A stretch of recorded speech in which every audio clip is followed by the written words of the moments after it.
tafsir Al-Qurtubi. Mudah-mudahan dengan kita mengikuti kajian-kajian tafsir, kajian fikih, kajian-kajian yang lain tematik ini insyaallah memberikan wawasan kepada kita semua untuk menambah ilmu. Dengan bertambahnya ilmu, insyaallah akan semakin meningkat kualitas ibadah kita kepada Allah Subhanahu wa taala, dan itulah sesungguhnya yang insyaallah ibadah kita ini yang akan menemani kita ketika kita nanti menghadap Allah. Kita cari bekal sebanyak-banyaknya, sekuat tenaga, kita hilangkan rasa malas kita, walaupun sangat manusiawi, kadang-kadang capek, kadang-kadang lelah, tapi insya Allah itu bagian dari ikhtiar kita bersama, terus tidak henti-hentinya kita meningkatkan ibadah kita kepada Allah Subhanahu wa taala. Selesai beliau nanti menyampaikan kajiannya, disilahkan kepada jamaah yang ingin bertanya, berdiskusi, termasuk terkait dengan hal-hal yang ada di masyarakat kita yang perlu kita diskusikan dengan beliau. Mudah-mudahan menjadikan pencerahan kepada kita semua, kepada masyarakat, dan bagi jamaah saudaraku yang mungkin baru tiba setelah kegiatan malam yang ini bergabung ke masjid juga tidak apa-apa. Jadi walaupun sholat di rumah ingin duduk sambil i'tikaf di masjid juga tidak apa-apa. Bagi yang masih ada aktivitas di rumah atau di perjalanan bisa bergabung melalui Zoom di 31781100076. Mudah-mudahan ini memfasilitasi kita dimanapun kita berada, kita bisa menuntut ilmu, tinggal mau apa tidak. Jadi tidak ada alasan, ada hambatan untuk menuntut ilmu. Bisa langsung, bisa melalui media ini, bisa melalui pengeras suara. Mudah-mudahan ini Mas Ayub juga merekam, yang insya Allah jejak digitalnya ini kita filekan begitu ya, masuk di YouTube, nanti bisa diputar kalau ada yang terlewat karena ngantuk, tidak terdengar atau kurang jelas, nanti bisa diputar lagi. Ini bagian dari ikhtiar bersama. Para mukarram Ustaz Haji Muhammad Budri Zulkarnain LC MAD, silahkan dengan hormat dari Masjid Ittihadul Madani mengucapkan selamat mengikuti kajian, semoga bermanfaat. Assalamualaikum warahmatullahi wabarakatuh.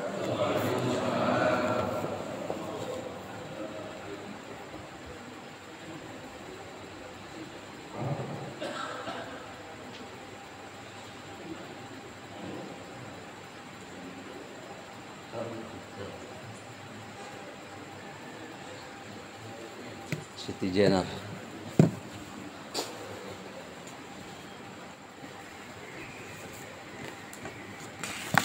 Bismillahirrahmanirrahim. Assalamualaikum warahmatullahi wabarakatuh.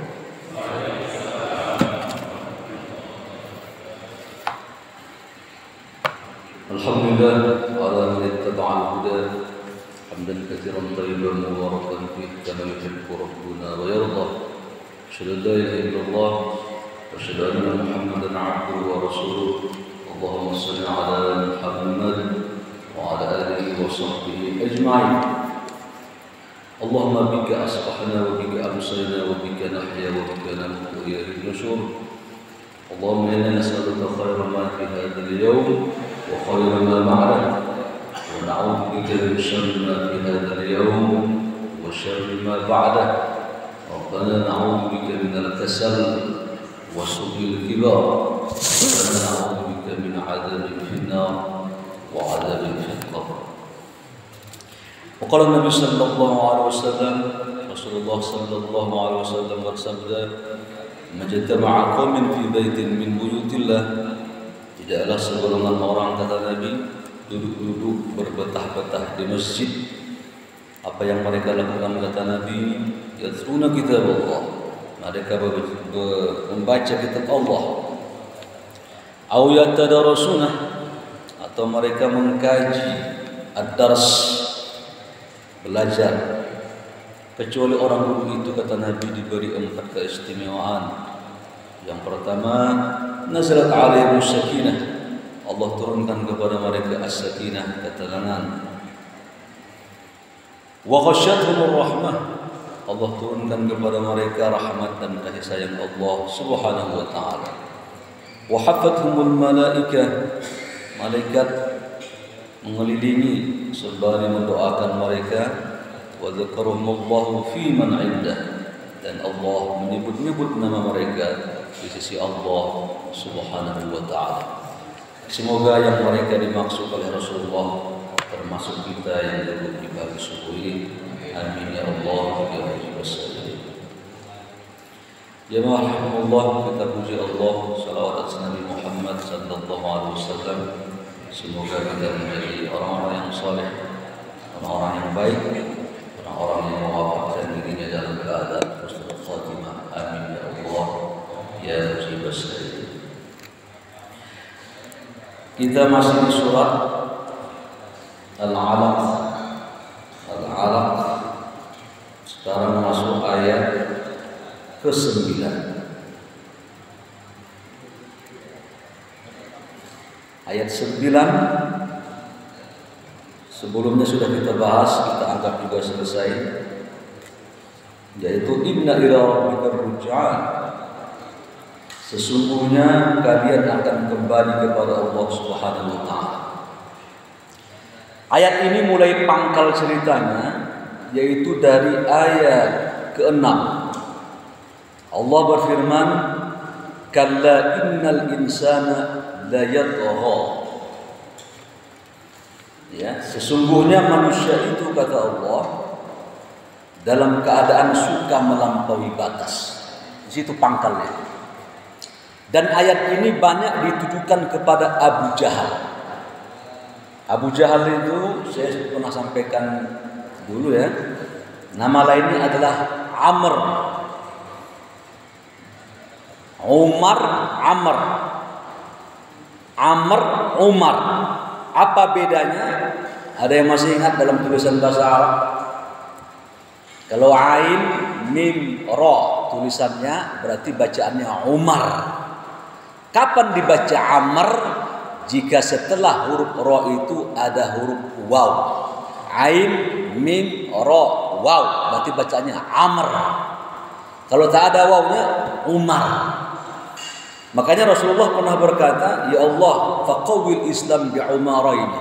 Ya Allah, perkuat Islam ini dengan 2 Umar. Yang pertama adalah Amr, yaitu dia maksud Abu Jahal. Yang kedua adalah Umar bin Khattab.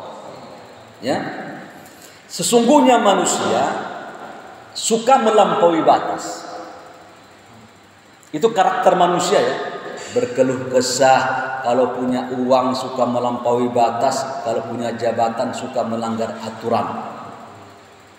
Kalau kita lihat informasi sekarang, Pak, kemampuan Cina sekarang itu ingin menghidupkan orang yang mati, tingkat paling tinggi. Sudah seperti Nabi Isa ya. Ya, jadi orang mati sehingga banyak orang mendaftar, ini orang Cina, orang-orang kaya di sana mendaftar agar mereka itu apa? Tidak mati. Ya, jadi mereka itu nanti menghidupkan badan ini. Dia bukan menghidupkan ruh, karena ruh sudah diambil oleh Allah Subhanahu wa taala. Itu kemampuan dia ya. Jadi orang tidak akan. Saya teringat dulu ketika almarhum Jaun MZ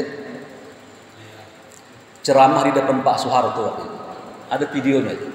Nanti akan ditemukan nanti human mutility, ditemukan nanti bahwa nanti pada ujungnya nanti tingkat kecerdasan manusia ini, kata almarhum, dia meneliti, dia membacakan sebuah teks dari penemu di barat ya.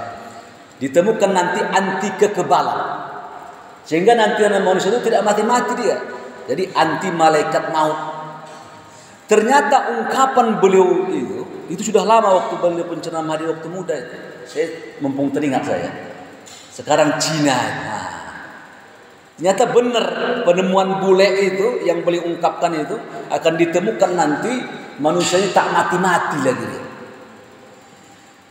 Nah, maka datang ayat ini, kalla innal insana la yatgha. Sesungguhnya karakter manusia itu, kata Allah, suka melampaui batas. Ar-ra'ahu staghna. jika dia sudah merasa mapan. Itu karakter manusia yang paling buruk ya. Maka Allah Subhanahu wa taala dia tinggalkan dan dia sisihkan. Sehingga nanti manusia tidak butuh lagi kepada Tuhan ya. Baik. Ayat 10, 11 ayat 9 ya. Tadi ayat 6 ya. 6, 7, 8, 9. Ayat 9 bersambut dengan ayat atau mempunyai hubungan dengan ayat yang 6 tadi. 9 ke 6, 9 ke 6. Apa ayat ke-6-nya, ke-9-nya itu? Ayat ke-9 ini juga ditujukan kepada Abu Jahal. Apa kata Allah? Ara'aital ladzi yanha. Apakah kalian tidak melihat, kata Allah, orang-orang yang suka melarang orang ke masjid? Ai, kata Imam Qurtubi menjelaskan pendek sekali ya. Ai wa huwa Abu Jahal. Abu Jahal maksudnya. Asbun nuzulnya Ibnu Jarir At-Tabari menjelaskan ya, ketika Rasulullah sallallahu alaihi wasallam ke masjid, ini Abu Jahal melarang dia. Beliau memkonfrontirkan, bagaimana pendapat kalian kepada orang-orang Arab itu jika Muhammad salat di sini? Ya, dia beribadah, biarkan. Kata dia, jika dia salat di sini, aku akan injak batang lehernya, lalu aku akan kubenamkan kepalanya, demi Latta dan Uzza akan kulakukan itu. Ya, jadi dia ingin membuat hal itu. Bahkan di sisi yang lain, pernah ketika ingin dihempaskan kepala, dia diambil batu gunung ya. Batu terbagi dua ya, hajar terbagi dua. Pertama hasa, yang kedua sakhrah. Hasa kerikil, sakhrah batu besar gunung. Makanya di Palestina itu namanya Qubbatus Sakhrah, kubah batu. Nah, jadi ditandai oleh Umar bin Khattab, di atas kubah batu itu warna kuning. Nah, jadi apa namanya itu simbolnya masjid Palestina itu Al-Quds. Karena kata Umar bin Khattab, di bawah itu persis, di situ ada apa?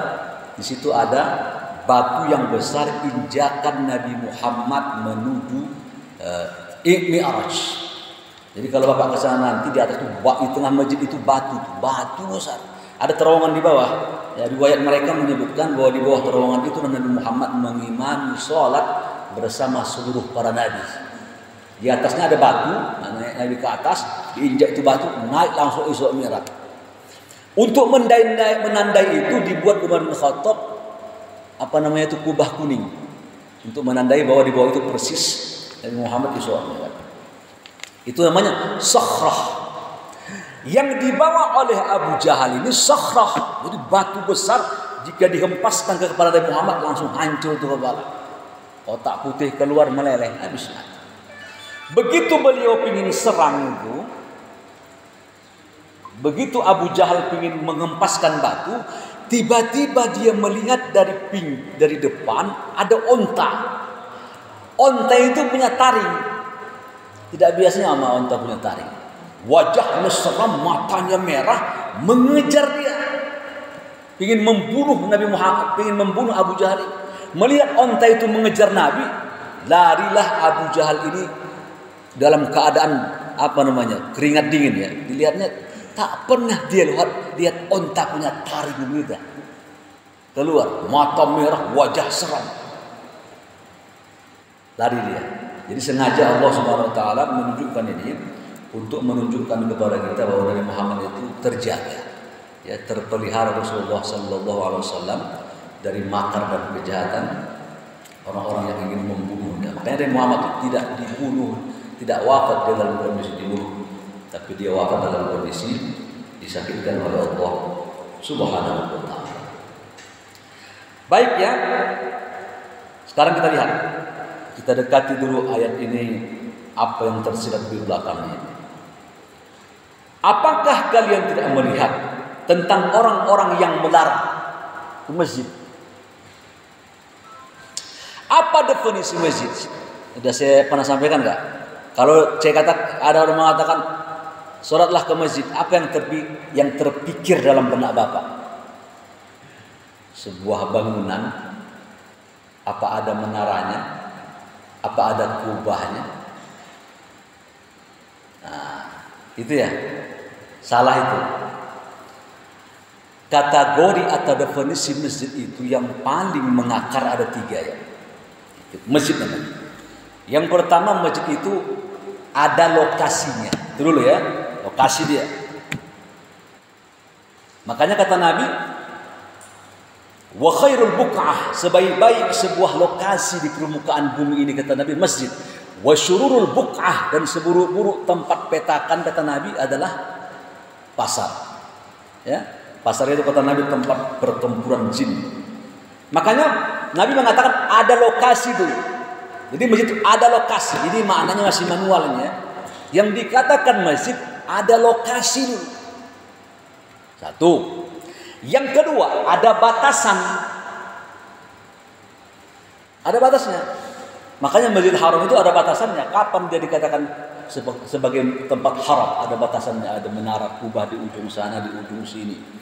Nah, Masjid Aqsa juga sama, ada batasannya. Ada batasannya. Ada mengatakan nanti sekitar Aqsa diperluas lagi, nanti kubah itu diperluas lagi, ada arealnya itu. Berapa bujur lintang kawasan daripada Masjidil Aqsa. Jangan dikatakan nanti meluas. Nanti kalau dikatakan masjid ya, terlalu luas, tidak ada batasannya. Umpamanya, apakah Bapak katakan depan ini masjid? Jalan itu. Maka dibuatlah patokan, dipatok sama Nabi, atau dibuat oleh Nabi onggokan semacam batu atau tanah meninggi untuk mempatok masjid-masjid yang beliau buat seperti Masjid Quba. Ya, itu masjid 2. Jadi pertama masjid tahu tadi ada tempat, ada batas. Yang ketiga ada kiblat. Jadi kalau dibuat petak saja begini, cukup. Kalau zaman dulu begitu ya, cukup sudah dikatakan masjid. Lalu dibuat, lalu terbangunlah masjid dengan posisi tempat tinggalnya seperti yang kita buat sekarang ini atau yang dibuat orang-orang zaman ini. Nah, jadi yang dikatakan masjid pada dasarnya itu dia. Satu tadi apa? Ada tempat. Yang kedua apa? Ada batasan. Yang ketiga ada kiblat, ada arahnya. Ada arah yang dia buat kiblat mengarah ke lokasi tempat beribadah kepada Allah Subhanahu wa ta'ala. Itu masjid ya. Maka bagaimana perilaku orang yang mengusir orang dari masjid? Nah, perhatikan Pak. Perbuatan yang paling zolim itu dikatakan bukan lagi Nabi nih, Allah. Allah mengatakan perbuatan kategori yang zolim mengusir, mengeluarkan, melarang orang ke masjid. Apa dalilnya? Allah berfirman, "Wa man adzlamu mimman mana'a masajidallah ayyuzkara fiha ismuh." Siapa yang paling zalim kata Allah? Digunakan bentuk apa? Isim tafdhil. Siapa yang paling zalim? Siapa? Kecuali orang yang melarang ke masjid. Jadi salah satu peringkat yang paling jahat dianggap orang itu melarang seseorang beribadah kepada Allah Subhanahu wa ta'ala. Itu sih tingkat yang paling jahat daripada kezaliman. Wa man adzlamu, walaupun nanti ada syirik ya. Nah, tinggal lagi dalam urusan ibadah adalah melarang orang ke masjid. Dulu saya pernah cerita, ada bapak-bapak tukang penarik becak dekat Masjid Jogokarian itu. Dia kasihlah ke DKM masjid itu 6 lembar uang warna biru. Berarti uang berapa? Uang 50.000 kan? Nah, dia kasih kepada pengurus masjid. Pak, ini uang besar 300.000 buat ya, 6 lembar ya. Besar untuk tukang becak, besar lah itu. Kenapa Bapak kasih kepada saya, kepada kami? Kata dia, nggak apa-apa, jangan Bapak susah hidup kepada Bapak. Tidak, saya kasih. Saya ingin kasih ke Anda, ke masjid ini. Kenapa? Masjid ini kata dia paling ramah kepada jamaahnya. Masjid lain aku mandi tak boleh, aku kan menarik beca, berkeringat mau ketiak. Bikin sholat zuhur, bikin mandi dilarang. Masjid lain tidur sendiri, situ tidur diusir. Ya, di sini masjid dispenser disiapkan, colokan HP dibuat, colokan HP, ya, segala macam difasilitasi itu. Makanya masjid ini kata dia ramah terhadap jamaahnya. Saya berkesan kepada masjid ini. Sampai begitu ya. Ada kan masjid tidak tutup mati lampu semuanya. Ini nggak menyindir ini, cuman bilangin aja. Ya, mati lampu yang mengusir secara tak langsung itu. Biar orang pingin syuruk, biar gitu. Saya sudah sampaikan, bagi bapak yang menganggur di rumah nonton TV, kenapa? Kan ada anjuran Nabi, duduk bapak di masjid sampai syuruk. Itu cukup bagi bapak, amalan bapak walaupun tak haji tak umrah. Apalagi dilarang saat ini. Kan kata Nabi, barang siapa salat dia berjamaah, ada rentetannya tuh hadisnya. Barang siapa dia salat berjamaah dulu dia. Lalu kata Nabi, dia berdiam diri berzikir kepada Allah. Apa bentuk zikirnya? Bisa baca Quran, bisa baca kitab agama, bisa diskusi keagamaan, bisa ngobrol tapi masalah agama dia, bisa pengajian. Lalu terbit matahari terbit, tunggu 10 menit kata Syekh Shalih Al-Utsaimin. Tak boleh langsung begitu suruh langsung sholat, tak boleh, karena itu sholatnya penyembah dewa matahari, dewara. Setelah 10 menit atau 15 menit baru sholat, dia dapat pahala apa? Haji umrah. Nabi menutup dengan hadisnya tamah, sempurna. Apa bapak tak ngiler? Anjuran Nabi, kecuali kalau kerja ya, dan ceritanya. Oke bapak, kalau tidak ada, habiskan usia bapak beribadah kepada Allah. Apa lagi mau ditunggu? Ya, pensiun sudah, istri sudah ada, apalagi anak sudah, makan cukup. Jadi kalau istilah Nabi, Pak, hidup itu dianggap cuma 3 saja. Man awa fi syurbah. Barang siapa kata Nabi dia aman di tempat di rumahnya. Ini sederhana saja Nabi Muhammad membuat orang hidup mapan. Barang siapa kata Nabi ada aman dia di rumahnya. 1, aman dia di rumah. Aman, tak ada mengganggunya. Lalu kata Nabi, dia ada makanan di rumahnya. Aman di rumahnya, ada juga makanan di rumahnya. Sesungguhnya dia kata Nabi mendapatkan dunia dan seluruh isinya. Begitu saja. Makanya syaratnya yang paling utama orang itu hidup damai itu 2. Apa itu? Ada makanan, aman. Ini pada dasarnya langsung ada orang mengkritik saya. Oh, kalau orang bikin makan harus punya ilmu, Pak. Ntar dulu, saya cerita masih mentah ini. Ya, sebagaimana saya cerita di masjid yang dikatakan masjid itu 3. Itu ceritanya masih mentah ceritanya, masih mendasar. Orang itu dianggap aman 2. Ya, ada makanan, situasi aman. Di mana? Di surat mana itu? Di surat mana itu? لإيلاف قريش إيلافهم رحلة الشتاء والصيف فليعبدوا رب هذا البيت الذي أطعمهم من جوع وآمنهم من خوف. Coba kalau umpamanya begini ya, bapak punya makanan di rumah, begitu keluar banyak maling, begal, bapak nggak nyaman hidup itu. Walaupun di rumah banyak makanan, begitu keluar tanya, atau gitu ya. Keadaan aman, tapi rumah tak ada makanan, tidak bahagia juga. Umpamanya bapak keluar jam 2, jam 3 malam tak ada, membutuhkan aman. Tapi begitu ke rumah tak ada makanan, tak aman juga. Atau harga ghali, tinggi, tak aman juga. Nah, baru nanti setelah itu baru punya pengetahuannya dan selanjutnya. Baik, jadi tingkat yang paling zalim dari seseorang terhadap perlakuan seseorang kepada Allah Subhanahu wa taala yaitu melarang orang masuk ke dalam masjid. Ya, ini sekarang Covid sudah bias Covid. Karena ada penemuan nanobot tahun 2014. Apa nanobot itu? Sebuah chip lebih kecil daripada corona. Kalau corona 100 nanometer. 100 nanometer. Kalau dia chip ini 120 nanometer lebih kecil.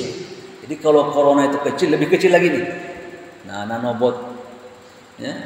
Kalau dia seandainya sel itu agak lebih besar dia. Skalanya ya, lebih besar dibandingkan daripada nano ini.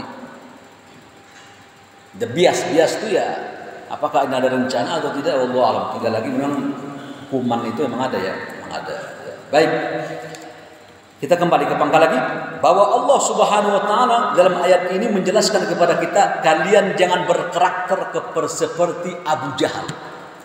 Abdan idza shalla, kita sambungkan sebentar. Siapa yang dia larang? Abdan, hamba, idza shalla, apabila salat dia larang. Ai wa huwa Rasulullah sallallahu alaihi wasallam. Ibnu Qurtubi menjelaskan yang dimaksud dalam kalimat paragraf berikutnya ayat ke-10 itu siapa hamba? Karena di situ dijelaskan abdan. Abdan itu satu orang berarti. Bukan ibad, hamba-hamba, tapi abdan, satu orang. Wa ibadur rahman, hamba-hamba yang disayangi oleh Allah. Ibad bentuk jamak. Ini abdan satu. Jadi abdan idza shalla yang ditujukan kepada Nabi Muhammad, tapi semua ayat ini ditujukan kepada kita. Siapa yang paling zalim? Mengusir orang dari masjid atau mengeluarkan orang dari masjid. Itu tingkat kezaliman yang lebih parah. Apa sebabnya? Kita lihat dulu, baru kita kaji faidahnya. Faidatul ayat. Apa sebabnya Allah paling marah terhadap orang yang suka mengusir orang-orang dari masjid? Apa sebabnya? Pertama, ya, karena dia mengusir orang itu dari rumah Allah Subhanahu wa taala. Itu pertama tadi ya. Kenapa? Ini rumah saya. Ini rumah dalam bentuk majazi ya, jangan dianggap bentuk rumah Tuhan punya rumah. Ya. Ini rumah saya. Kenapa enggak usir? Gitu ya. Itu pertama, kita ambil dulu. Mengapa diusir? Karena Allah menganggap rumahnya, lalu seseorang yang mengusir dari rumahnya dilarang oleh Allah Subhanahu wa taala. Nah, kenapa perilaku ini Allah jelaskan dilarang? Karena apa? Karena rumah dia itu. Tidak ada perilaku yang paling zalim, Pak, di antara semua kezaliman. Jadi begini, kezaliman itu sesuatu hal yang paling mengganduli manusia di akhirat nanti. Jadi di ujung surat apa nama Al-Insan atau Ad-Dahr itu ada kalimat nanti, wadh-dhalimina a'adda lahum 'adzaban alima. Wadh-dhalimin, dan orang-orang yang zalim, a'adda lahum, Allah janjikan kepada mereka azab alim. Azab yang alim itu artinya sakit ya. Alim, bukan alim ya, alim. Azab yang menyakitkan, berdenyut. Nah, alim itu lebih identik kepada ada marid, sakit. Alim itu, jadi kalau kita terkena bakar, setelah selesai bakar masih menyimpan dia sakitnya. Jadi kalau bapak sakit masih bisa menjerit biasa, tapi kalau sakit tidak bisa lagi menjerit, cuma bisa mengerang, itu sakit, namanya sakit gigi itu. Sakit gigi banget. Alim itu. Jadi azaban, jangan salah baca ya. Jadi kalau dari ain nanti azab yang diketahui ini azab alim, azab yang menyakitkan. Dilarang oleh Allah Subhanahu wa taala. Kenapa? Karena peristiwa dari Rasulullah sallallahu alaihi wasallam. Yaitu Abu Jahal tadi apa? Melarang Rasulullah ke masjid. Ini rumah saya. Kenapa saya engkau melarang ke masjid? Ya? Nah, ada ungkapan begitu. Kecuali jika dilarangnya dalam artian tidak terlalu dianjurkan. Perhatikan ya. Kita ini beragama, saya tanya, saya sering sampaikan, kita ini beragama pakai semangat atau pakai ilmu? Itu dulu tahu. Halo? Kita beragama ini pakai ilmu atau pakai semangat? Ilmu dia pasti benar. Pakai ilmu pasti benar, pasti sampai, pasti berpahala. Ya, bukan semangat. Satu ketika Rasulullah berkata begini, la tamna'u ima'akum ilal masjid. Kata Nabi begini, wa buyutuhunna khairun minal masjid. Rumah itu lebih utama disolati oleh para ibu-ibu daripada masjid. Wala tamna'uhunna, kata Nabi, la tamna'u ima'akum ilal masjid. Tapi jangan melarang perempuan itu kalau ke masjid. Tapi rumahnya bagus. Kalau dia kalau dia sholat. Itu teksnya ya. Lalu tiba-tiba Bilal, apakah pernah saya sampaikan cerita ini? Bilal itu anaknya Abdullah bin Umar, bukan Bilal bin Rabah ya. Bukan Bilal bin Rabah ini ya. Bilal ini adalah nama anaknya Ibnu Umar. Kata dia, mulai saat ini aku larang perempuan ke masjid, katanya. Kenapa? Karena perempuan zaman dulu dan zaman Nabi beda zaman sekarang. Mereka lebih menunjukkan jati dirinya. Keluar berani sudah. Makanya jika mereka ke masjid, jangan ke mereka masjid, rumah aja. Kata Nabi begini, kata Ibnu Umar, Nabi tidak melarang mutlak mereka jangan ke masjid, tapi engkau melarang dia ke masjid. Maka saat ini kata Ibnu Umar, aku akan mendiamkanmu selama sebulan. Jadi itu namanya hajar. Orang itu boleh kita itu menghajar dia jika seandainya dia melanggar aturan Tuhan. Umpamanya bapak punya istri, kamu ini kalau tak mau pakai jilbab, saya tak mau nanti berbicara dengan engkau sampai engkau memakai jilbab. Itu hajar kan? Nah, hajar jahanam ya. Hajar itu artinya memberi pelajaran. Nabi Muhammad menyuruh kita letakkan semacam pemukul cemeti di dinding itu. Apa tujuannya? Buat nakut-nakutin anakmu itu. Nih kalau nggak sholat turun nih cemeti ini. Nah, ini dalam Tarbiyatul Aulad ya, kitab Nasya Allah ya. Ditaruh itu cemeti bukan menyemeti anak, hajar nakut-nakutin dia. Tuh cambuk tuh. Panah tuh, golok terlalu ngeri ya. Apa aja itu kayu gitu, rotan. Nah, tunjukkan saja. Kalau nggak sholat itu tuh, itu akan turun dari paku tuh. Itu hajar namanya. Dalam agama ini boleh, sanksi boleh. Jangan bapak mengatakan Nabi Muhammad itu baik tak pernah mukul. Siapa mengatakan Nabi Muhammad tak pernah mukul dia? Pernah mukul Nabi Muhammad itu. Makanya terhadap istri pun kata Nabi boleh dipukul, ghairu mubarrih, tapi pukulan itu jangan sampai lecet. Ketika datang para sahabat, biasa mereka memukul istrinya di Makkah. Begitu mereka pukul, tradisi ini mereka lakukan di Madinah. Mengadulah perempuan ini, ya Rasulullah, suami-suami kami lantang sekali memukul-mukul kami. Statement Nabi keluar, melarang para sahabat memukul-mukul istrinya. Singkat cerita datang lagi sahabat, ya Rasulullah, istri kami itu kami pukul, mereka itu suka menentang, yaitu nusus, suka meninggalkan kewajiban rumah tangga dan melawan ucapan kami. Nah, kalau begitu pukul, kata Nabi.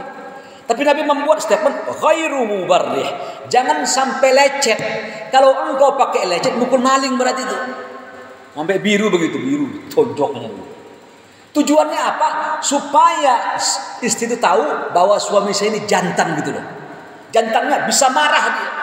Ada di antara suami tak bisa marah. Ibu aja lah ada di Mesir itu saya, anggota kedutaan itu.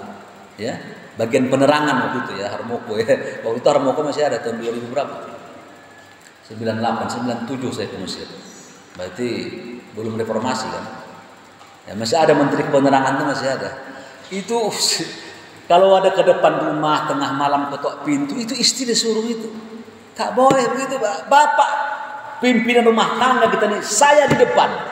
Jika ada sesuatu bencana, saya harus duluan yang kena, jangan anak istri saya. Ini istri ke depan, ada di antara. Makanya dibolehkan memukul bukan tujuan agama ini agar laki-laki ini sembarangan memukul, supaya kelihatan rujulah jantannya gitu loh. Makanya dianjurkan laki-laki itu pakai jenggot dia supaya nampak, kata para ulama, rujulah kejantanannya. Karena biasanya yang tak pakai jenggot kumis itu perempuan, awewe. Biasanya ya, jangan tersinggung gue. Biasanya begitu, tak tumbuh. Biasanya, tapi kalau nggak tumbuh jangan dipaksain ya. Pakai Firdaus, sini Firdaus ala panjang. Rujulah.